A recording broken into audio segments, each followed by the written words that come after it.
traveled all over the place. Went to Tennessee, went to the Love family in Eastern Washington. Said, what are you guys doing up here? You guys got anything going 40 years later? No. They've killed all the communities. They've trashed the environment.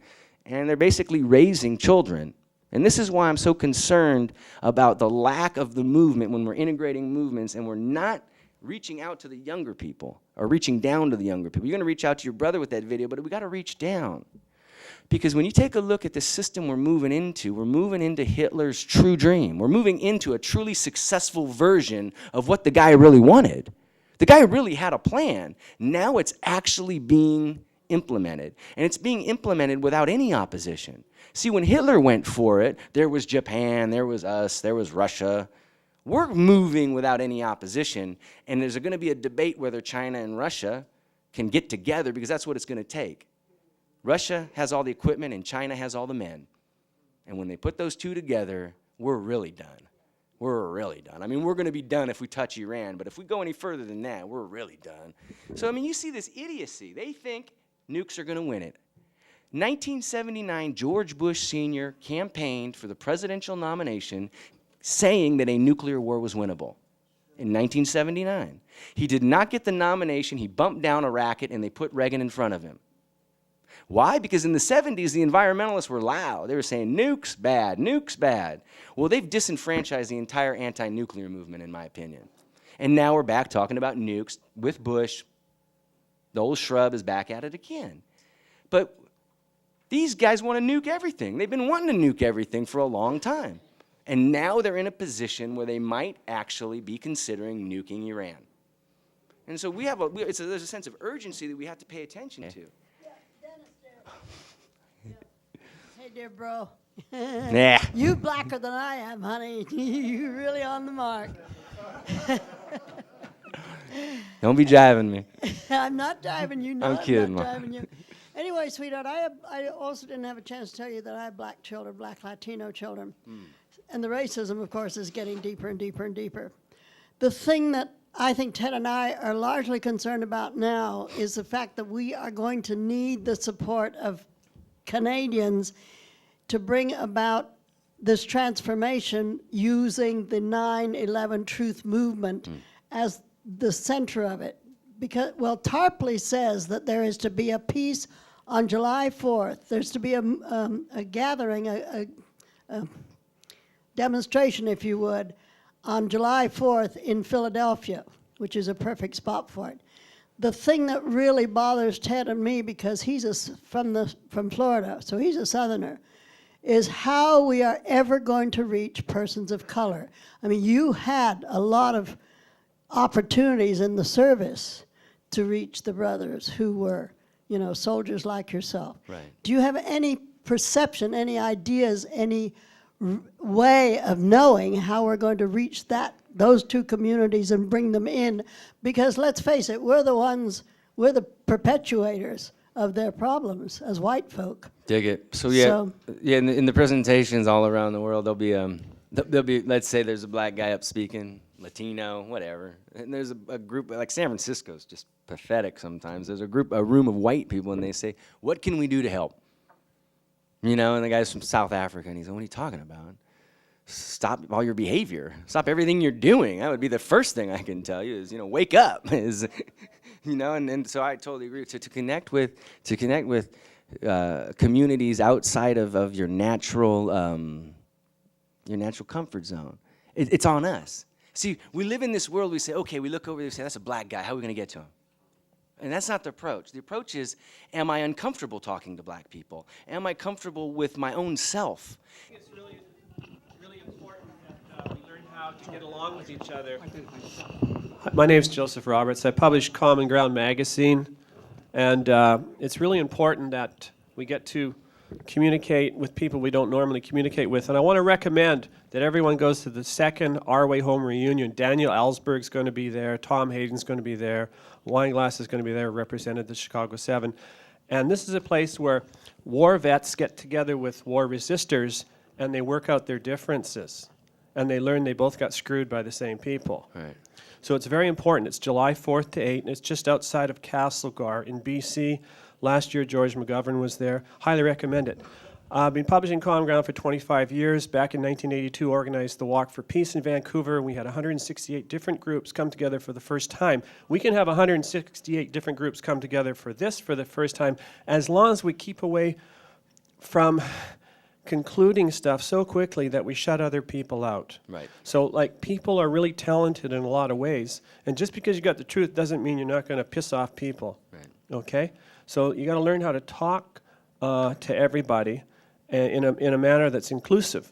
So maybe you could talk a little bit about what you've seen as being successful in getting different kinds of groups that don't normally talk to each other, that sometimes even directly oppose each other, like pro-life and pro-choice, the NRA and the peace movement and things like that. What has worked that you've seen that's worked so that we can add that to our toolkit? Well, for example, we've watched or read the book Economics, Confessions of the Economic Hitman. It's Perkins. Perkins wrote another book. It's called Shape-Shifting. It's before that book. It's a serious book. What's that? I was thinking of David Icke. You talk about. Nah, I'm not talking about the reptilians. What I'm talking about is, what Perkins is saying in this book, Shape-Shifting, is he's saying we have to learn to play inside of the game and live outside of the game. That's what he's saying. He's saying, out here, I say, but in here, I say we have to have dialogue. There's a time for confrontation and there's a time for dialogue. I believe in both of them, and I do exercise both of them. When it comes time for dialogue, I'm trying to find the most common denominator. I actually am a member of the NRA. I've never owned a gun in my life, though, except the one the U.S. Army gave me. The reason I decided to make that move was so that I could have a conversation with them and say, I totally respect your constitutional rights. I disagree with the use of automatic weapons, period. Whether you have a handgun, I don't know. I don't know if John Wayne's cool or not yet. I'm not sure if I've argued that subculture enough. But I'm a member because I want to initiate dialogue from a constitutional standpoint, from the point where all the other amendments to the Constitution are getting trashed too. It's the same conversation I'm having about Oklahoma City and World Trade Center. They have very, very common situations. In the peace movement, we're talking about articles of the Constitution that are different than the one the NRA are talking about. But we're talking about the umbrella of the Constitution. So let's start there. Let's start from the fact that let's find out together who's trashing our constitutional rights. But see, they got us debating, the peace movement and the NRA, debating over a constitutional right. But that's not a constitutional right to have a gun. Well, we can't argue that. It is. So let's start with one common denominator, which it is, and depart from there. We can't change it overnight. We can't do it overnight. But if we find a common denominator, even one we don't agree with, we get to start somewhere. And we have to start somewhere. And we might have to start from the weak position. We might have to start from the losing position. We might have to start with a foot in our mouth from somebody. But we got to start somewhere. And they say that there's 2 times to plant a tree, right? 50 years ago and today. So we got to dig in sooner or later. My structure, when I find somebody who I know is going to oppose me, I let them. Sometimes I even agree with them. I actually agree. Let's move on.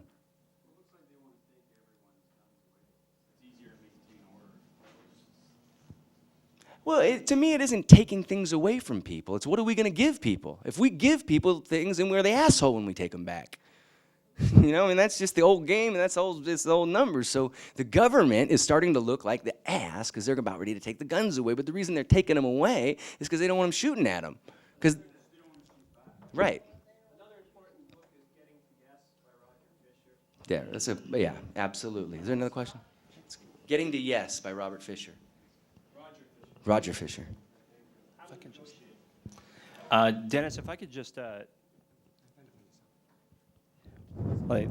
this is Dave, but if I could just ask you, in your activism years, what is the one event that's made you the most optimistic that you've seen so far? There's 2. There's one recently, and there's one, the 2004 elections. The 2004 elections, I was incarcerated. They pointed me out, fingered me, and took me to jail. The commissioner basically put me on 7 counts, the commissioner of the New York Police Department. They charged me with resisting arrest, of course, which is a standard one, obstructing a government operation, inciting a riot, and 4 counts of disorderly conduct. problem was I went to a full jury trial while a number of other people took what was called the ACDs. And I went to a jury trial in New York City, in Manhattan. And let me interject here. There wasn't one black male in the jury pool. 50% of New York males, black, aren't working. They're not working.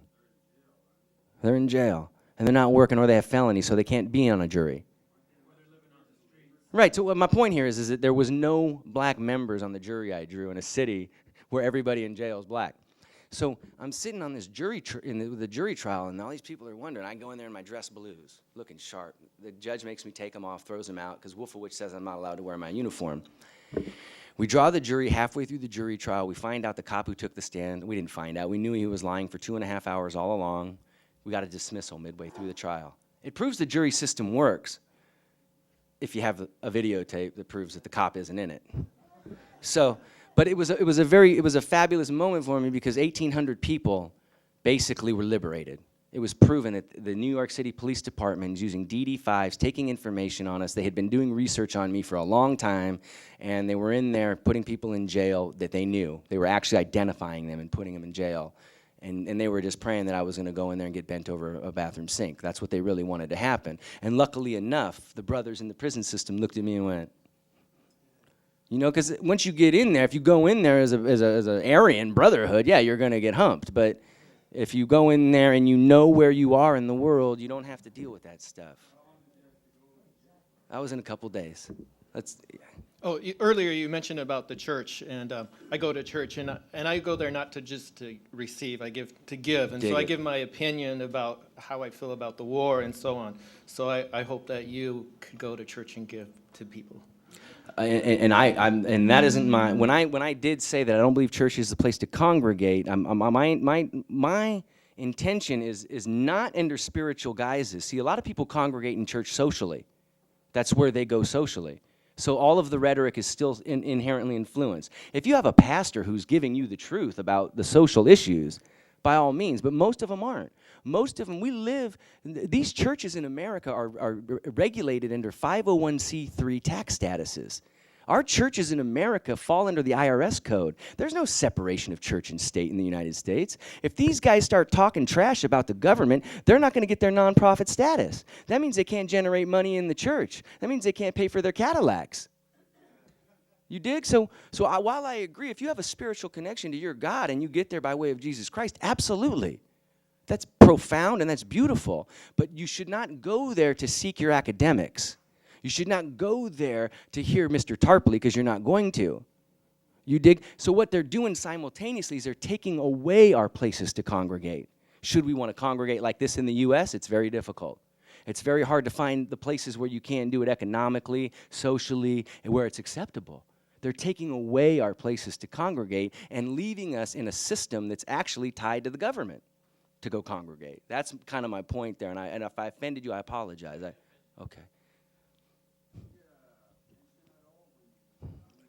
Yes, I don't have a pension. I left after 15 years. Pension's 20 years. So I left a little early. And that was one of the things, if you ever heard of the golden handcuffs, I had them. That was one of the reasons I stuck around, because I thought I'd get the retirement check. But what I do get is a disability check from the government for $218 a month.